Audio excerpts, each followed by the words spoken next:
Super Saravana stores. 2021 ஆட்சியில் இருந்து அனைத்து இந்திய அண்ணா திராவிட முன்னேற்ற கழக கூட்டணி வெளியே வந்த பொழுது தமிழகத்தினுடைய கடன் 4,62,000 கோடி.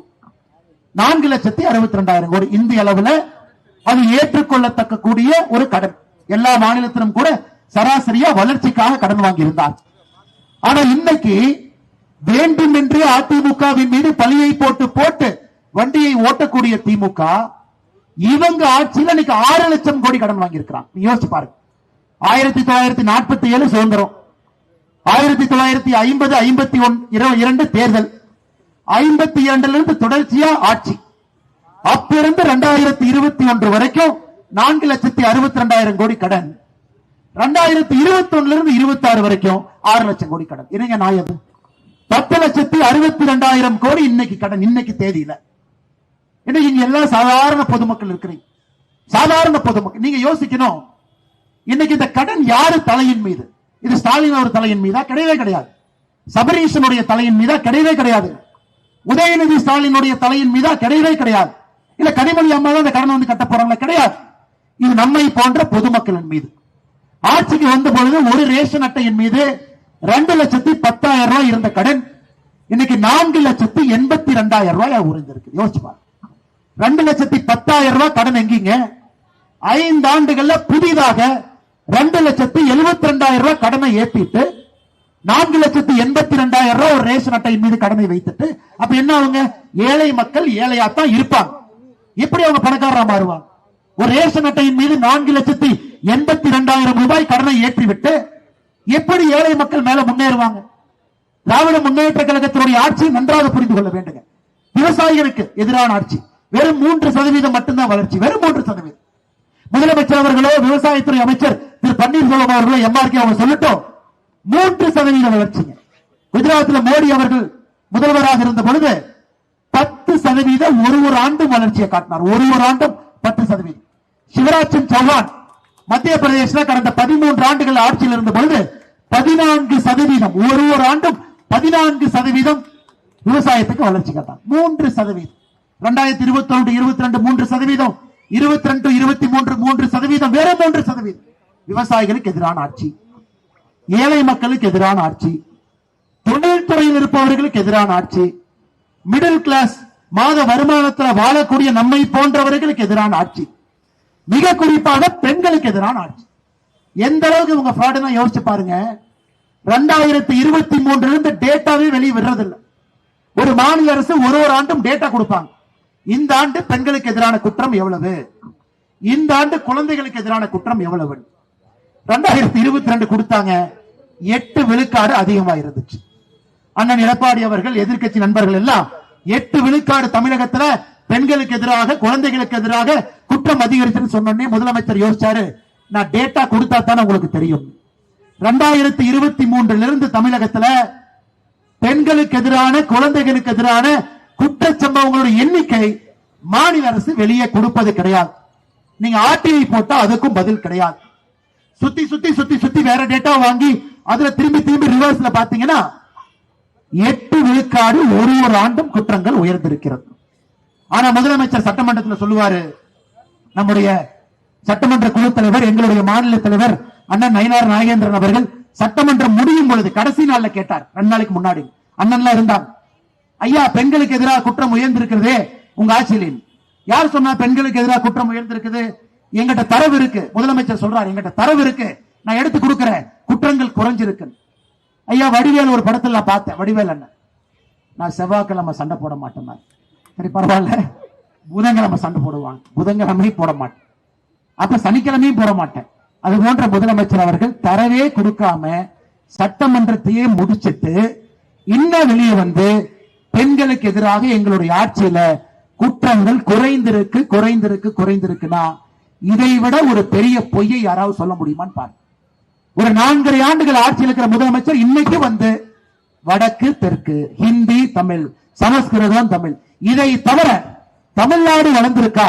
4.5 வருஷமா என்ன பண்ணிருக்காங்க? இதுவரை சொன்னது கிடையாது அன்பு சொந்தங்கள். அதனாலதான் இந்த முறை எல்லோருக்கும் எதிரான ஒரு ஆட்சி, யாருக்குமே வேண்டாம் என்று நாம் முடிவு செய்திருக்கக்கூடிய ஆட்சி. எந்த காரணத்திற்கும் கூட இந்த ஆட்சி வேண்டாம் என்று முடிவெடுத்திருக்கின்றோம். அடுத்து சட்டம் ஒழுங்கு. நேற்று நம்முடைய மரியாதைக்குரிய புரட்சி தலைவி அம்மா அவர்களுடைய பிறந்த நாள் எல்லாருமே கொண்டாடும். பாரத பிரதமர் நரேந்திர மோடி அவர்கள் ஒரு 2 நாளைக்கு முன்னாடி ரேடியோல பேசுறாரு. 131வது முறை, 131வது தொடர்ந்து ஒரு மாசமா ரேடியோல பேசுறாரு. அதுல எந்த தலைவருக்குமே ரேடியோல புகழாரம் சூட்டியது கிடையாது. முதலாக எனக்கு தெரிஞ்ச அம்மாக்கு புகழாரம் சூட்டுறார். என்ன சொல்றாருனாங்க, அம்மா அவர்கள் முதலமைச்சராக இருந்த பொழுது நான் குஜராத்தினுடைய முதலமைச்சர். ஒரு நாள் அம்மா எனக்கு தொலைபேசியில போன் பண்றாங்க, இந்த முறை பொங்கலுக்கு நீங்கள் எங்க வீட்டுக்கு வந்து சாப்பிடணுங்கிறாங்க. நான் அம்மாவுடைய இல்லத்திற்கு பொங்கல் அன்றைக்கு வந்து நான் உணவு இருந்தேன். அந்த அளவுக்கு அம்மாவிடம் மிக நெருக்கமாக இருந்த ஒரு அரசியல் தலைவன் நான். அம்மாவை மிக ஆழமா பார்த்திருக்கேன். அது ஒரு வார்த்தையை பயன்படுத்துறார், இந்தியா முழுவதும் ஒரு முதலமைச்சர் பெண்களுக்கு எதிரான குற்றம் நடந்தால் கடுமையா இருப்பாங்கன்னா அது அம்மா அவர்கள், புரட்சி தலைவி அம்மா அவர்கள் ஒரு வார்த்தையை சொல்றாங்க. இன்னைக்கு மறுபடியும் அதே ஆட்சியை கொண்டு வருவதற்கு ஒரு வாய்ப்பு. யாராவது கொஞ்சம் கோபத்துல, கொஞ்சம் மனக்கசப்புல, கொஞ்சம் மனஸ்தாபத்துல வெளியே இருந்தவர்கள் கூட இன்னைக்கு அம்மா அவருடைய ஆட்சி வர வேண்டும், அண்ணன் எடப்பாடி பழனிசாமி அவர்கள் முதலமைச்சராக வர வேண்டும் என்கின்ற ஒற்றை எண்ணத்தில் எல்லோருமே இந்த பக்கம் இருக்கிறாங்க. ஏன்? காலத்தினுடைய கட்டாயம். நாம யாராவது ஏதாவது பண்ணி திராவிட முன்னேற்ற கழகம் ஆட்சிக்கு வந்துட்டா அது மன்னிக்க முடியாத பெரும் குற்றமாக மாறிவிடும் என்று அண்ணன் டிடிவி தினகரன் அவர்கள் இன்னைக்கு தேசிய ஜனநாயக கூட்டணியில மிக வலிமையாக அண்ணன் எடப்பாடி பழனிசாமி அவர்கள் பின்னால் நின்று கொண்டிருக்கின்றார்கள். எதற்குங்க? இந்த வரலாற்று சிறப்புமிக்க தேர்தலில் ஒரு சரித்திர பிழை நடந்துவிடக் கூடாது என்கின்ற ஒற்றை காரணத்திற்காக. இன்னைக்கு இந்த பெண்களுக்கு எதிரான குற்றத்தை கட்டுப்படுத்த வேண்டும் முடியும் என்றால் மறுபடியும் அனைத்து இந்திய அண்ணா திராவிட முன்னேற்ற கழகம் தலைமையிலான நம்முடைய தேசிய ஜனநாயக கூட்டணியை நீங்கள் வாக்களித்து இந்த முறை ஆட்சி கட்டல் அமர வைத்தால் மட்டும்தான் பெண்களுக்கு நைட்டு ஒரு 8 மணிக்கு ரேவதி அக்கா, மரியாதைக்குரிய திரைப்பட நடிகர் திரு ரேவதி அவர்கள், அவங்க சொல்றாங்க 3 நாளைக்கு முன்னாடி, நான் முதல்ல சைக்கிள் எடுத்துட்டு சென்னையில எங்க வேணாலும் போவேன், இப்ப நடந்து போகும் பொழுது நானே பின்னாடி திரும்பி பார்த்துட்டு போக வேண்டிய நிலைமைக்கு வந்துட்டேன். இதை சொல்றாங்க. இது ஒரு ஆரோக்கியமான விவாதம். முதலமைச்சர் வந்து இல்லை ரேவதி அவர்களே நாங்க நல்ல ஆட்சி பண்றோம்னு சொல்லுங்க, தரவுகளை கொடுங்க, ரேவதி அவர்கள் சொல்வது பொய்ன்னு சொல்லுங்க, அது அரசியல் இருக்கட்டும். அவங்க ஒரு சாமானிய மனிதராக ஒரு கருத்தை பதிவிடுறாங்க, ஒரு பெண்ணாக. அதுக்கு திமுக காரர் எல்லாம் போய் ரேவதி அவர்கள் மீது பாய்ந்து சமூக வலைதளத்தில் ஆபாசமா திட்டுறாங்க. ஏன்? அதை பார்த்து இன்னொரு பெண் வெளியே வந்து அவங்க பேசக்கூடாது என்பதற்காக மொத்த ஆபாசத்தையும் சகோதரி ரேவதி அவர்கள் மீது பொழிந்து கொண்டிருக்கிறார். ஏன்னா யாருமே பேசக்கூடாது, பேசினா பிரச்சனை. அதனாலதான் பெண்கள் நீங்க பேசாம இருக்கிறீங்க, அமைதியா இருக்கிறீங்க.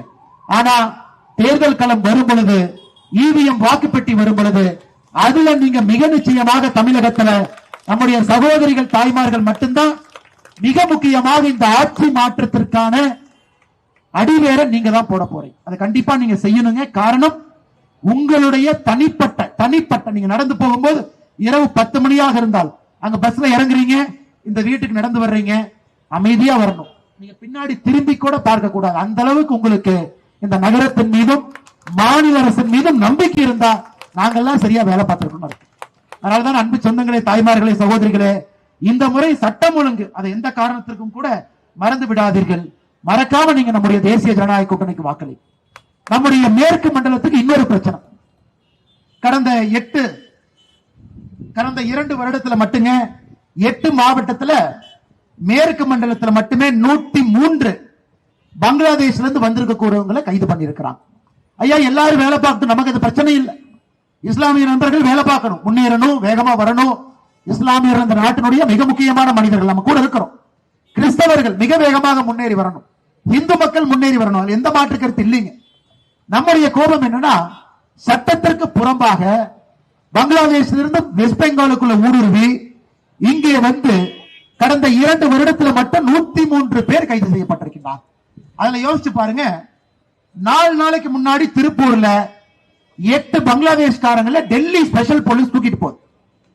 எதுக்கு அந்த 8 பேர்த்த தூக்கிட்டு போறீங்கன்னா, பாகிஸ்தான் ஐஎஸ்ஐயோடு நேரடி தொடர்புல அவங்க இருக்கிறாங்க, அதனால் கைது பண்ணி டெல்லிக்கு எடுத்துட்டு போறோம்.